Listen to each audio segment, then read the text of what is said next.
a flame ang inyong matututunan ngayon. Sa lesson na to, matutunan nyo ang chords, strumming pattern, at saka picking pattern. Meron din tayong solo. Pero maiksi lang naman yan. Pero bago tayo magsimula, kung bago ka sa channel na to, please pakipindot lang subscribe button, ganoon rin notification bell para maging updated ka sa mga gagawin ko pang videos na katulad nito. Let's go! Sa intro, A sus2 sa 4th strings, 2nd fret, tapos sa 3rd strings, 4th fret. 2nd fret pala dito sa 4th strings, sa 3rd strings, 4th fret. Bali ang kalabit, nandiyan naman natin guide, open 5, tapos 2 ay yung 4th strings, tapos kalabitin natin na sabay yung 4 at saka 3rd string at saka 4th string. Bali 5th strings, 4th strings, tapos 3rd at saka 4th strings.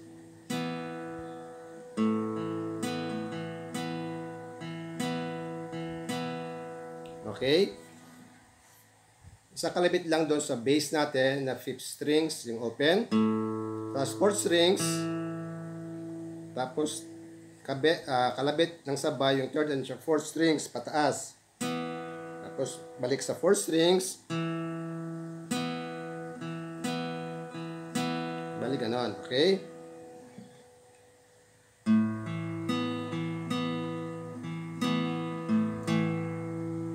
Tapos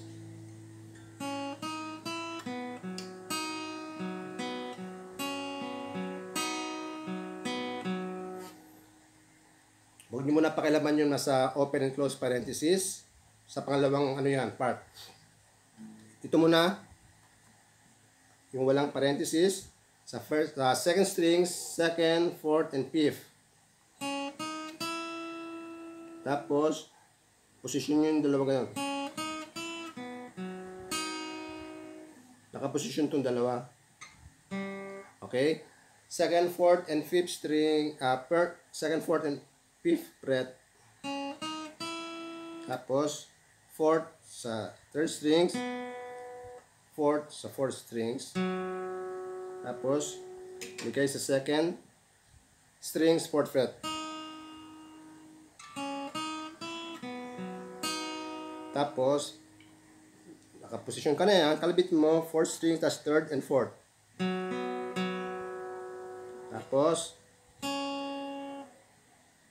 Tapos 4th strings, nakaganyan ka pa rin, 3rd and 4th strings. Tapos balik dito sa hiniliit,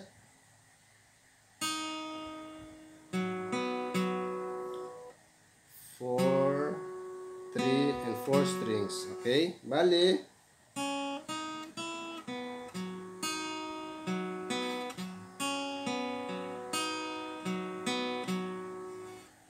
okay? Pag pinagsama natin yung dalawa,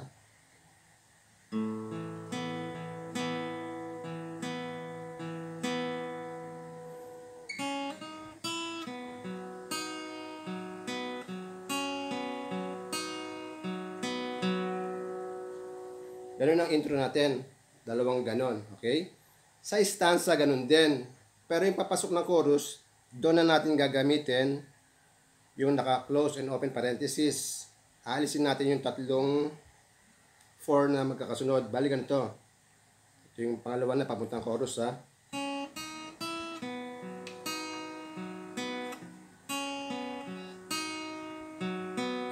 Pababa na lang. Okay? Kanina, pataas, di ba? 4, 3, 4 kanina. Nung papunta chorus, 4, 3, 2. Okay? Pag binuo natin, dandahan na.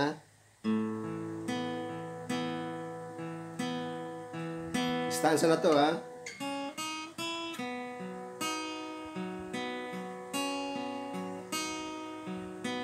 Ito na yung pangalawa.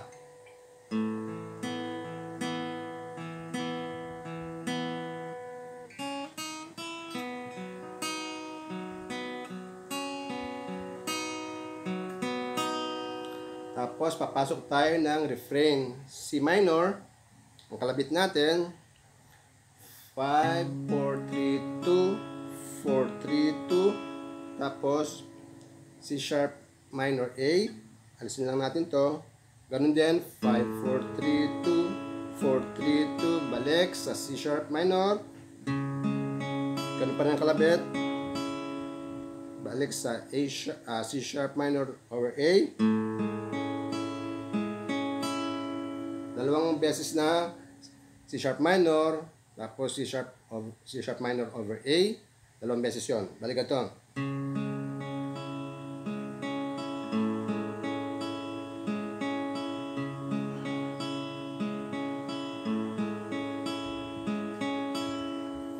Tapos E.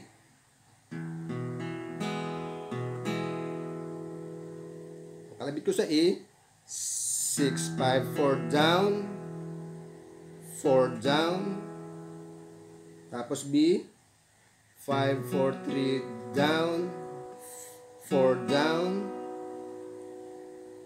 tapos A, 5, 4, 3 down, bale,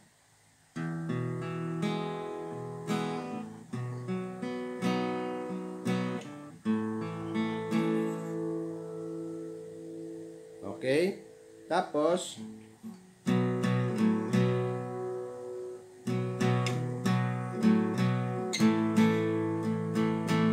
papasok na ng chorus yun. Yun ay naka ano tayo ano tawag ito? Power chords. Dalawang down, tapos angat tong middle ring finger.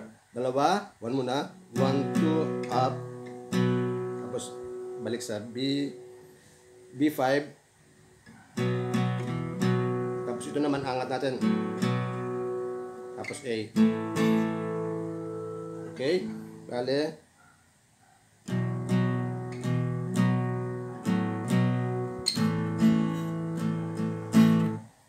Okay?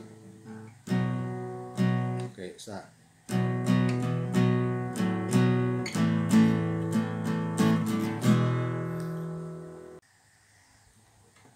Chorus natin, malumanay na up, down, up lang na tuloy-tuloy. Ganun din sa B. Ito lang na bago sa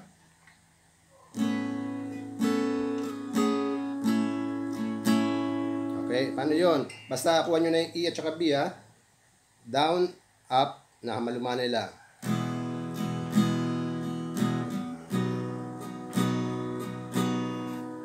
E, B, tapos A sus 2. Ito na yun. Bali, ang melody nun, 7, sa first strings, 5, 4, 5, sa second strings. Yun ang melody niya. Okay? So, ang chords natin doon, sa 7th fret ng 4th strings, ligay natin yung ring finger natin. Tapos yung middle finger sa 6th fret ng 3rd strings. Tapos ngayon, ito yung maglalaro doon sa melody. Bali ganyan. Okay?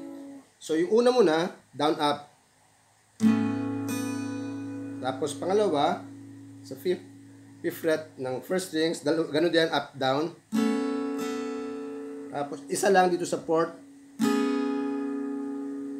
Tapos punta na dito sa 5th strings, 2nd fret. Bali ganon. Bali.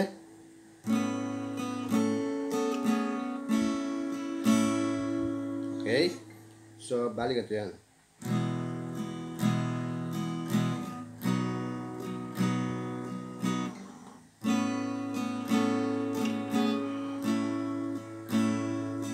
Repeat.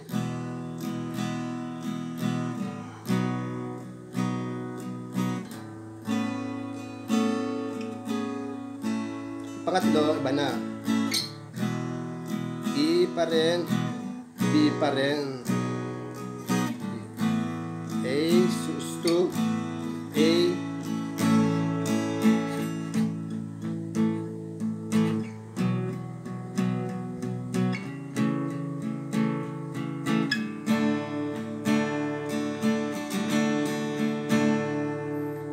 Ngayon ay yung pangatlong part na tayo ng chorus ha. E pa rin. B. Tapos A sus2. Tapos A. Tapos A. A5. Medyo ano tayo, bass lang. Kalabit natin dito.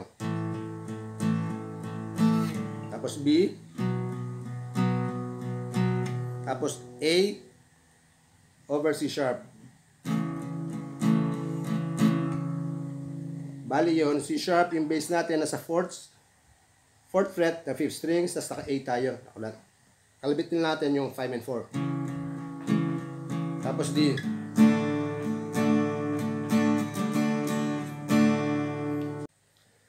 Pagkatapos ng chorus, intro ulit tayo pero isang beses lang.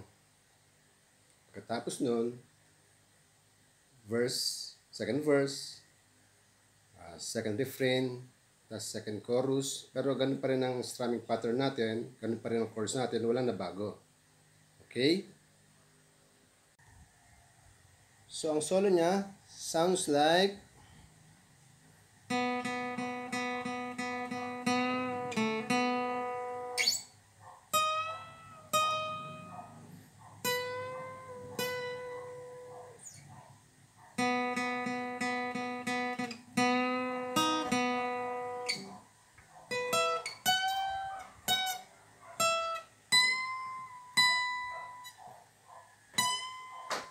ingat lang po, baka maputulan tayo ng strings. Wala po ako pamalit.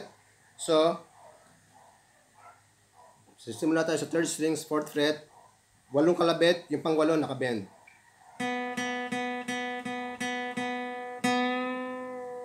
Tapos second, balik sa 4th. Puro 4th string, at puro 3rd strings yun ha. 1, 2, 3, 4, 5, 6, 7, 8. Tapos, 16 bend, second strings ha.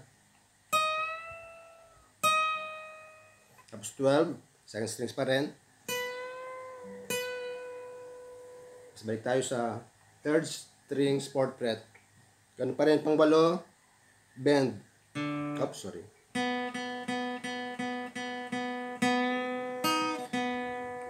Yung pang 8, tapos yung second strings, 4th fret, kalabit. Balik sa 4th. Kali, 1, 2, 3, 4, 5, 6, 7, 8. Okay, tapos 16, 3rd fret. Tapos 17, 19 sa second strings. Bend sa 19 ha. Tapos 19. Balik sa 17, second strings. Bend sa 19 ng 11. 19 ulit. Bend ulit ng 19. First strings. Okay? Bale.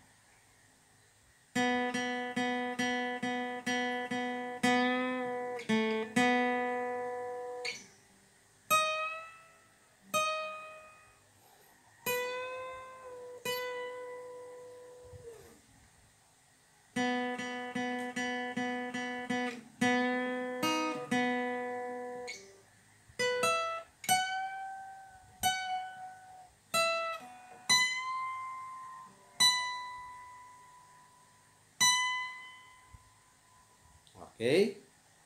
Pagkatapos nung solo, bagsak siya sa refrain.